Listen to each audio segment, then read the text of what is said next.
صلی علی محمد وعلی آلہ وبارک وسلم۔ لاکھوں کروڑوں درود و سلام امام الانبیاء شافی محشر محمد مصطفیٰ احمد مجتبیٰ صلی اللہ علیہ وسلم اور ان کی آل طیبین طاہرین پر۔ تو میرے بھائیوں اور میری بہنوں، برکت بہت اہمیت والا عمل ہے۔ اگر زندگی میں برکت نہ ہو تو 100 سال بھی آپ زندگی گزاریں گے لیکن زندگی میں سکون نہیں ہوگا۔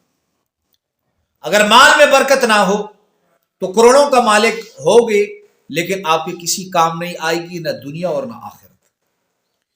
اسی طرح اولاد میں برکت نہ ہو، 15 سے 20 بچے بھی آپ کے ہوں گے لیکن کسی بچے سے آپ کو سکون نہیں ملے گا، نہ دنیا کا نہ آخرت کا۔ تو اس لیے برکت انتہائی زندگی میں ہونا ضروری ہے۔ برکت نہ ہو تو زندگی جہنم بن جاتی ہے۔ تو ہمارے اکابر بزرگان دین برکت کے لیے ایک زبردست اور آسان عمل بتاتے ہیں جو مرد بھی کر سکتے ہیں، خواتین بھی کر سکتے ہیں۔ ایک بہت بڑے عالم دین ہیں، بزرگ ہیں، انہوں نے ایک کتاب لکھی ہے۔ اس کتاب میں انہوں نے ایک عجیب واقعہ لکھا ہے۔ انہوں نے لکھا ہے کہ ہندوستان پر مسلمانوں نے کئی دہائیاں حکومت کی، 1000 سال کے قریب۔ تو ایک ہندو راجا جو ہندوستان میں جب مسلمانوں کی حکومت تھی تو ایک گورنر ایک صوبے کا ایک ہندو راجا کو بنایا گیا، ہندو اکثریت علاقہ تھا۔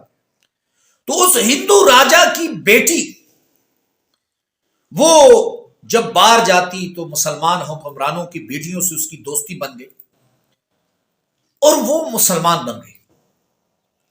اب اس نے ببانگ دوحل یہ اعلان کیا کہ میں اسلام لاتی ہوں۔ جب اس کے بعد ہندو راجا کو پتا چلا کہ میری بیٹی نے اسلام لایا ہے تو اس نے اپنے مشیروں وزیروں سے مشورہ کیا کہ کیسے میں اپنی بیٹی کو دوبارہ ہندو دھرم پہ واپس لاؤں۔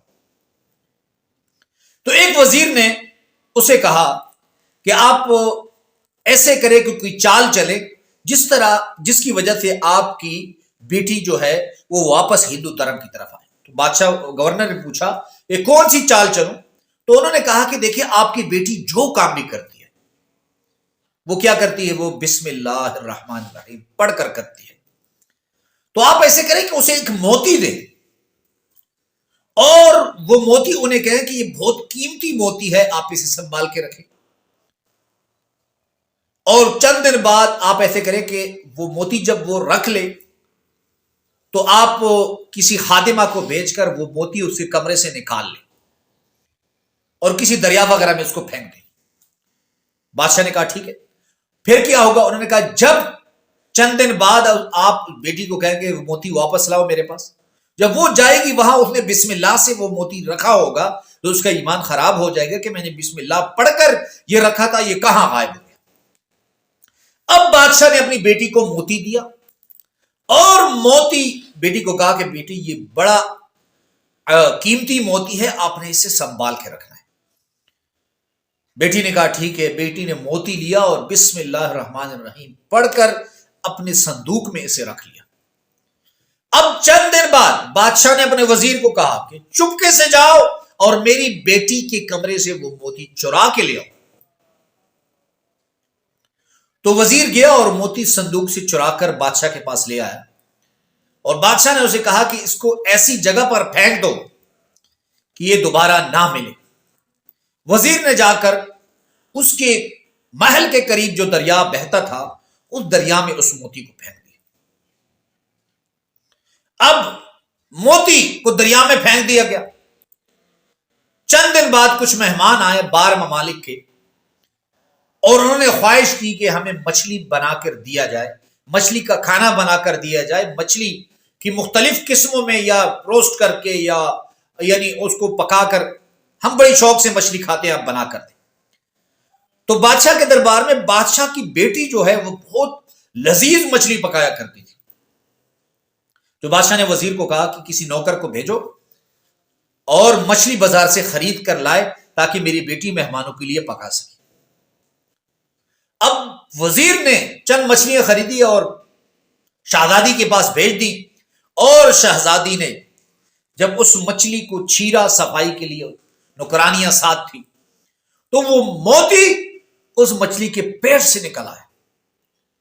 اب وہ شہزادی حیران رہ گئی کہ یہ موتی تو میرے صندوق میں تھا، یہ وہاں کیسے پہنچ گیا؟ تو اس نے وہ موتی نکالا اور جا کے اپنے صندوق میں رکھ دیا۔ مچھلی پکائی گئی، مہمانوں کے سامنے پیش کی گئی، مہمانوں نے بڑی تعریف کی۔ غرض یہ کہ چند دن بعد بادشاہ نے اپنی بیٹی کو شرمندہ کرنے کے لیے بلایا اور کہا کہ بیٹی، وہ موتی میں نے آپ کو دیا تھا، وہ بڑا قیمتی موتی تھا، آپ نے سنبھال کے رکھا ہے؟ اس نے کہا جی بابا جی، میں نے اسے بسم اللہ پڑھ کر اپنے صندوق میں رکھا ہے۔ تو بادشاہ نے کہا بیٹا وہ موتی میرے پاس لے آؤ۔ تو شہزادی گئی اور صندوق سے موتی نکال کر بادشاہ کے ہاتھ پہ رکھ دیا۔ تو بادشاہ نے کہا بیٹا یہ موتی کہاں سے لے کر آئے ہو؟ تو شہزادی نے کہا کہ بابا جان، میں اسے اپنے صندوق میں رکھ کر گئی تھی، مجھے پتا نہیں تھا کہ یہ صندوق سے کیسے غائب ہوا، لیکن یہ مچھلی کے پیٹ سے نکل آیا، میں نے بسم اللہ کر کے اسے رکھا تھا، اور مچھلی کا پیٹ جب میں نے چیرا تو بسم اللہ پڑھ کے چیرا تھا۔ تو وہ بادشاہ جو اپنی بیٹی کو اسلام سے دور کرنے جا رہا تھا، وہ راجہ جو اپنی بیٹی کو اسلام سے دور کرنے جا رہا تھا، اللہ رب العزت نے اس عمل کی برکت سے اسی بھی اسلام کے قریب لیا ہے۔ تو آپ کو بتا رہا ہوں، اگر آپ زندگی میں، اولاد میں، مال میں، کاروبار میں کیا چاہتے ہیں؟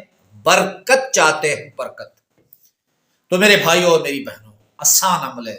اب میری بہنوں سے درخواست ہے، دروازہ بند کر رہے ہیں بسم اللہ الرحمن الرحیم، دروازہ کھول رہے ہیں بسم اللہ الرحمن الرحیم، بچے کو ٹوپی پہنا رہے ہیں بسم اللہ الرحمن الرحیم، بچے کو سکول سوٹ پہنا رہے ہیں بسم اللہ الرحمن الرحیم، بچے کا سوٹ اتار رہے ہیں بسم اللہ الرحمن الرحیم، اپنے کپڑے اتار رہے ہیں بسم اللہ الرحمن الرحیم، اپنے کپڑے پہن رہے ہیں بسم اللہ الرحمن الرحیم، لوٹا پانی سے بھر رہے ہیں بسم اللہ الرحمن الرحیم، لوٹا خالی کر رہے ہیں بسم اللہ الرحمن الرحیم، پانی نکال کر پینے جا رہے ہیں بسم اللہ الرحمن الرحیم۔ تو اس ایک بسم اللہ کو آپ اس طریقے سے پڑھیں، اللہ رب العزت آپ کی زندگی کو برکتوں سے بھر دیں گے۔ اللہ رب العزت اتنا فائدہ آپ کو ملے گا، لیکن معمول بنا لینا ہے۔ اللہ ہم سب کا حامی و ناصر ہو۔ وآخر دعوانا الحمدللہ۔